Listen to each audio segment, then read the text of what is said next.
అన్ని నగలకు తరుగులో 1% తక్కువ. అంతేకాదు మీ పాత నగలకు 150 రూపాయలు గ్రాముకి ఎక్కువ ఇస్తాము. బాలయ్య గారి సినిమాలకి బడ్జెట్ కష్టాలు వచ్చాయని చెప్పేసి గత 2 రోజులుగా కూడా వార్తలు ప్రచారంలో ఉండడం, కొరటాల శివ గారి సినిమా ఆగిపోయిందని ఇటువంటి ప్రచారం జరగడం చూసాం. అయితే వాళ్ళు క్లారిటీ ఇచ్చే ప్రయత్నం చేశారు, అట్లాంటి లేదన్నారు. కానీ గతంలో గోపిచంద్ మల్లేని గారి సినిమా ఒకటి హిస్టారికల్ సినిమా అనుకుని అది బడ్జెట్ ఎక్కువ అయిపోయిందని ఆపేశారని కూడా మనకు వార్తలు వచ్చాయి. అసలు ఏంటి, నిజంగా ఉన్నాయా లేవా, దీనికి సంబంధించి డిస్కస్ చేయడానికి ప్రజెంట్ మనతో పాటు ప్రొడ్యూసర్ నట్టికుమార్ గారు ఉన్నారు. వారిని అడిగి తెలుసుకునే ప్రయత్నం చేద్దాం. నమస్కారం సార్. గతంలో గోపిచంద్ మల్లేని గారితో సినిమాని ఒక హిస్టారికల్ మూవీ అనుకున్నారు, ఒక పోస్టర్ కూడా అంటే మహారాజ్ గా బాలకృష్ణ గారిని రిలీజ్ చేశారు. తీరా చూస్తే అది ఆగిపోయింది, ఇంకో సినిమా స్టార్ట్ అయింది. అంటే బడ్జెట్ కష్టాలు అప్పుడు వచ్చాయి. ఇప్పుడు కొరటాల శివ గారి సినిమాతో కూడా అటువంటి పరిస్థితి వచ్చిందని చెప్తున్నాను. అంటే నేను మార్కెట్ ని మించి అయిపోతుందని చెప్పేసి ఇవి నిజాలు ఎంత ఉన్నాయి సార్? అది మంచి పరిణామే కదా. ఇప్పుడు గత సినిమా కలెక్షన్ ఎంత వచ్చింది, బాలయ్య బాబు మళ్ళీ ఆ సినిమా మాకు అఖండ 2కి ఎందుకు కష్టాలు పడ్డారు, ఎందుకు ఇబ్బంది అయిందని చెప్పి ఆ సినిమా ప్రొడ్యూసర్ని పిలిచి అసలు ఆ డైరెక్టర్ని పిలిచి ఈ సబ్జెక్ట్ ఎంత అవుతుంది, ఇప్పుడు అయింది ఎంత, ఎందుకు ఇబ్బందులు వచ్చాయి, కానీ కాస్ట్ ఆఫ్ ప్రొడక్షన్ తగ్గించండి, ఇలా అంత కాస్ట్ ప్రొడక్షన్ పెట్టి రేపు నిర్మాత ఇబ్బంది పడకూడదని బాలయ్య బాబే చెప్పి దాన్ని ఆపించి సబ్జెక్ట్ మార్పించుకున్నారు అనేది టాక్ నెంబర్ 1. అది నిజం అవ్వచ్చు కూడా.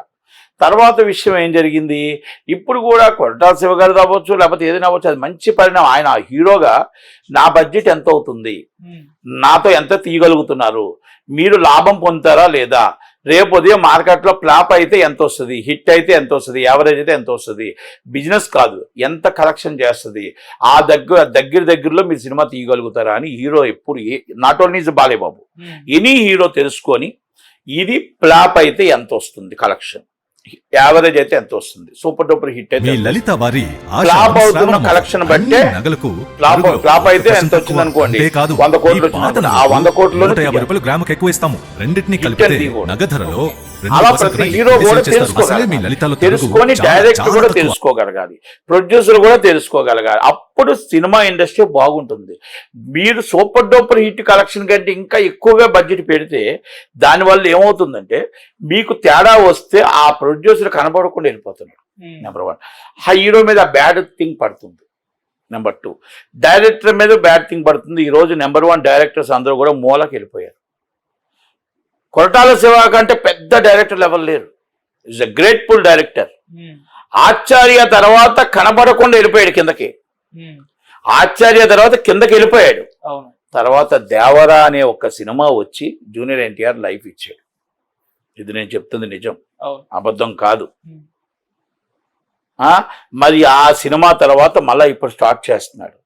మళ్ళీ ఆ సినిమా స్టార్ట్ చేస్తున్నప్పుడు ఆయన 1-2 సార్లు బడ్జెట్ ఏంటి, ఆ కథ ఏంటి, ఆ కథనం ఏంటి, ఆ కథనం బాలయ్యబాబు సరిపోతుందా లేదా, అది కథతో కరెక్ట్గా బాలయ్యబాబు బడ్జెట్కి వస్తుందా రాదా, లేదా బడ్జెట్ పెరిగిపోతుందా, దాంట్లో తప్పే ఉంది.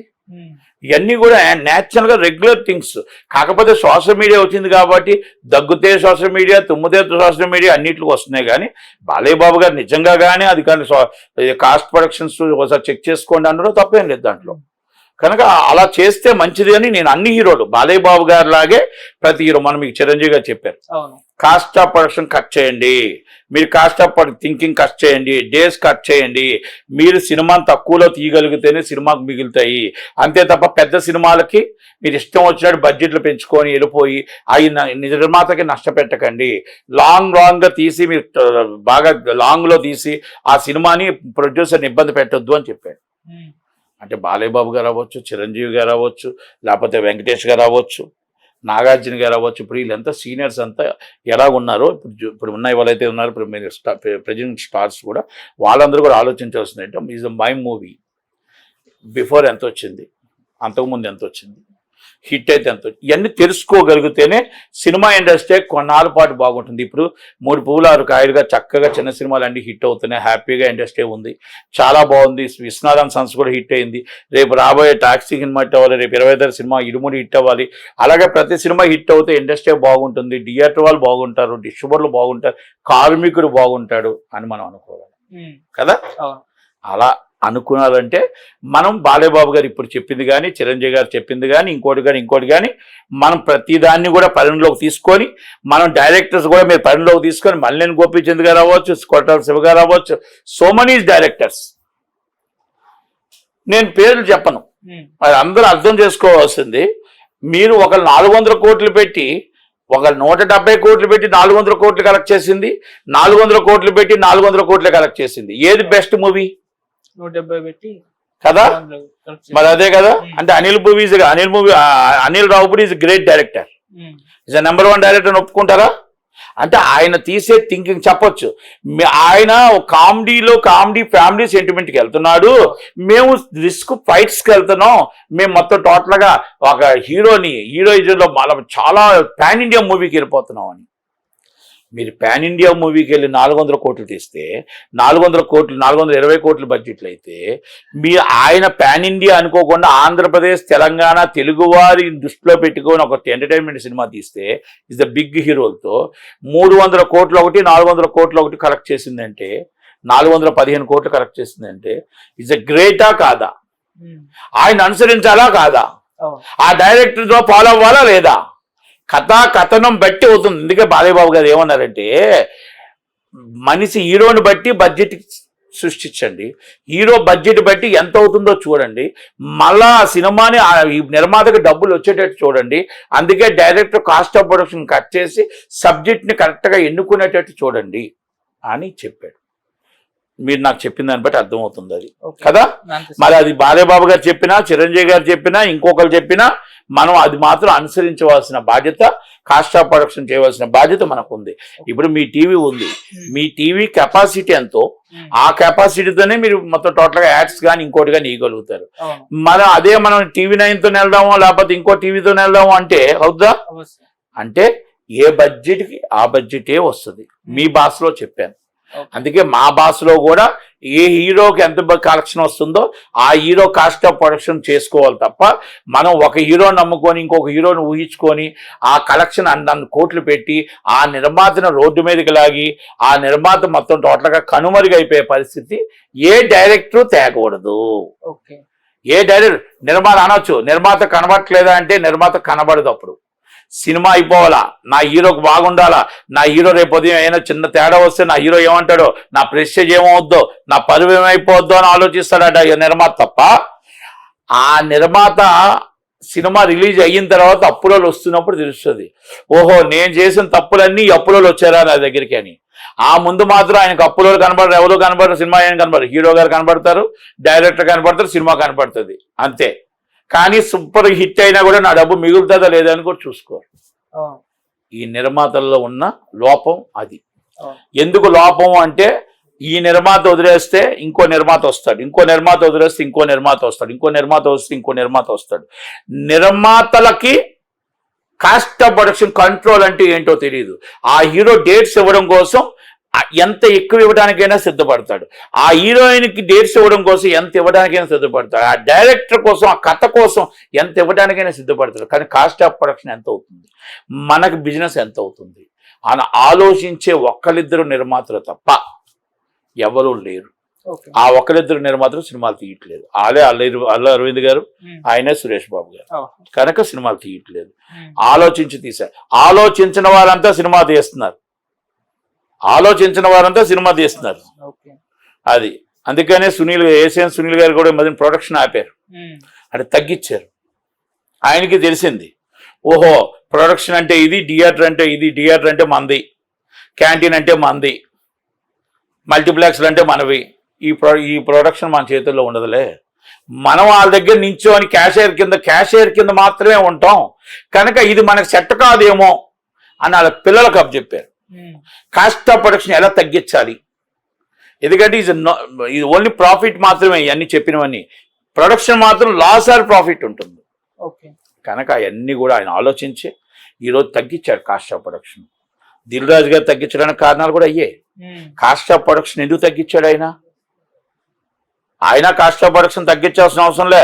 అందరి నిర్మాతలు హీరోల దగ్గరికి వెళ్ళిపోయి సినిమాలు చేసుకుంటూ వచ్చేస్తాడు.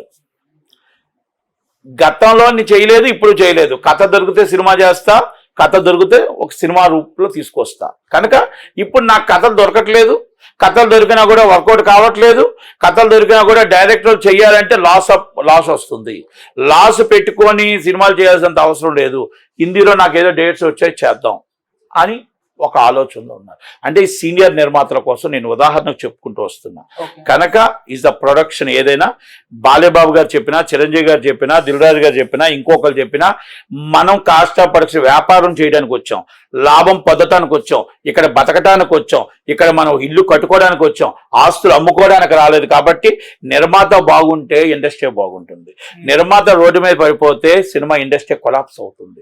కనుక ఇవన్నీ మనం అర్థం చేసుకొని కాస్ట్ ఆఫ్ ప్రొడక్షన్లో తీయడానికి డైరెక్టర్ కానీ రైటర్ కానీ తీసేటప్పుడే ఆలోచించేటప్పుడే కరెక్ట్గా చేయాలి. మేము చేసేటప్పుడు సినిమాలు కానీ దాసనారాయణ గారు చేసేటప్పుడు కానీ కాగితాల మీద రాసి 65 సీన్లకు వచ్చింది అంటే ఈ బడ్జెట్ ఎంత, ఈ బడ్జెట్కి మార్కెట్కి సరిపోతుందా లేదా, సరిపోకపోతే ఇంకే సీన్ తీసేయాలి, లేకపోతే ఇంకేం కాస్ట్యూమ్ తగ్గించాలి, ఎక్కడ సెట్లు తగ్గించాలి, ఎక్కడ ఫైట్లు తగ్గించాలి, ఎక్కడ ఖర్చు తగ్గించాలి, ప్రొడక్షన్ కాస్ట్ తగ్గించాలి. కాస్ట్ కటింగ్ ఎక్కడెక్కడ చేసుకుంటూ వస్తే మనకు సరిపోతుంది.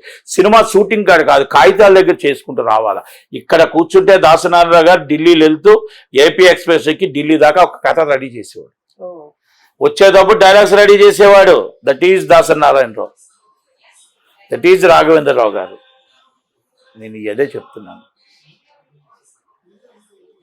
కనుక అలాంటివన్నీ కూడా మనం ఇప్పుడున్న డైరెక్టర్లు, ఇప్పుడున్న రైటర్స్, ఇప్పుడున్న నిర్మాతలు తెలుసుకోగలగాలి.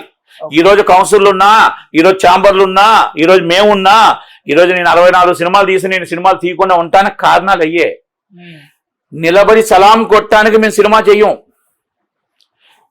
నిర్మాతకి ఏ రోజైతే కుర్చీ ఇస్తారో ఆ రోజు సినిమా ఫీల్డ్ మళ్ళీ బాగుంటుంది. నిర్మాతకు ఏ రోజైతే కుర్చీ ఇచ్చి నిర్మాత పక్కన, హీరో పక్కన, డైరెక్టర్ పక్కన ముగ్గురు కూర్చుంటారో ఆ రోజు నిర్మాతకు విలువ ఇచ్చినట్టు.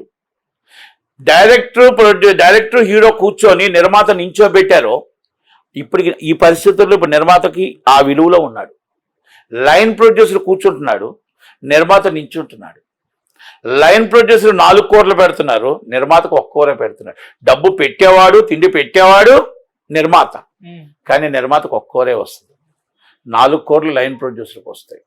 లైన్ ప్రొడ్యూసర్ హీరో తాలూకో లేకపోతే డైరెక్టర్ తాలూకో ఉంటాడు. That is the movie is the time. కనుక ఇది ఎంత అది మారాలి అంటే వీళ్ళందరూ మారాలి. బాలేబాబు గారు చెప్పినట్టు, చిరంజీవి గారు చెప్పినట్టు కాస్ట్ ఆఫ్ ప్రొడక్షన్ కట్ చేయండి, కరెక్ట్గా చేసుకోండి. ఆయన చెప్పినవన్నీ కరెక్టే, అది ఫాలో అప్ అయితే బాగుంటుంది.